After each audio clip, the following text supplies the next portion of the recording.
મિત્રો, આજે એક હું સરસ વાત આપની સાથે શેર કરવા જઈ રહ્યો છું. સોશિયલ મીડિયા અને આર્ટિફિશિયલ ઇન્ટેલિજન્સના આ ફાસ્ટ જમાનામાં દરેક ઉંમરના લોકો કોઈના કોઈ રીતે પોતાના જીવનમાં માનસિક તણાવનો અનુભવ કરી રહ્યા છે. અને ક્યાંક ને ક્યાંક આપણે આ સ્ટ્રેસ લેવલ, ગુસ્સો, ઉદાસીનતા કઈ રીતે ઓછો થઈ શકે એના રસ્તાઓ શોધતા હોય છે. તો મને જણાવતા આનંદ થાય છે કે C3 ટ્રસ્ટ અને રેકીબાઈ માસ્ટર ચલાવતા મારા મિત્ર સમર્થભાઈ વ્યાસ અને અમારા ડીન ડૉક્ટર ચિન્મયભાઈ શાહ દ્વારા ગવર્મેન્ટ મેડિકલ કોલેજ ભાવનગર બંનેના સંયુક્ત ઉપક્રમે એક સરસ નવો એક રિસર્ચ એક્સપેરિમેન્ટ કરવામાં આવ્યો. એમાં બુદ્ધ પૂર્ણિમા અને શરદ પૂર્ણિમાના દિવસે લાર્જ ઓડિટોરિયમમાં એનર્જી હિલિંગનો એક મ્યુઝિક સાથે માઇન્ડફુલ મેડિટેશન્સ આપવામાં આવ્યું અને લગભગ 600થી વધારે પાર્ટિસિપન્ટ્સે એમાં ભાગ લીધો. તો આશ્ચર્યજનક રીતે ખૂબ સારા પરિણામો જોવા મળ્યા.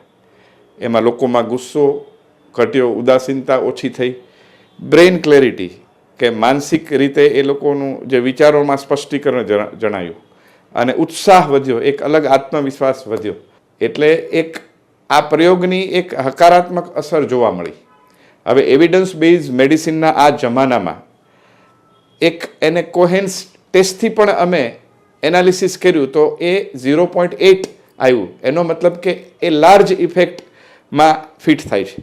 એટલે આ માઇન્ડફુલ મેડિટેશન વિથ મ્યુઝિક અને energy healing by reiki human health ઉપર એક સકારાત્મક પરિણામો જોવા મળ્યા.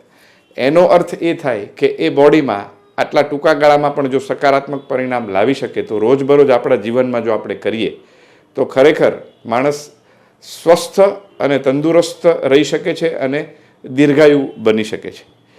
એટલે આ અનુભવ મારે આપને ખાસ શેર કરવો હતો. એના માટે સમર્થભાઈનો હું ખૂબ આભારી છું કે ભાવનગરના લોકોને એમણે આ પ્રયોગ દ્વારા એક સ્વસ્થ કઈ રીતે રહેવું એનો એક નવો ચીલો ચીંધ્યો છે. અને મેડિકલ સાયન્સની વાત કરીએ તો એઝ એ ડૉક્ટર બોડીમાં જે હેપી હોર્મોન છે, એન્ડોર્ફિન્સ છે, ડોપામાઇન છે, સિરોટોનિન છે, એનું લેવલ પણ વધ્યો છે. અને છેલ્લે મને જણાવતા આનંદ થાય છે કે આવો જ એક સુંદર મજાનો રિટ્રીટ રિસર્ચ પ્રોગ્રામ 4 દિવસ માટેનો આગામી જાન્યુઆરીમાં મારા મિત્ર સમર્થભાઈ વ્યાસ દ્વારા અને ભાવનગર મેડિકલ કોલેજના સંયુક્ત ઉપક્રમે ગુજરાતના એક સુંદર અને રમણીય જંગલોમાં થવા જઈ રહ્યો છે. તો મહત્તમ લોકો એનો લાભ લે એવી મારી એક નમ્ર અપીલ છે. આભાર.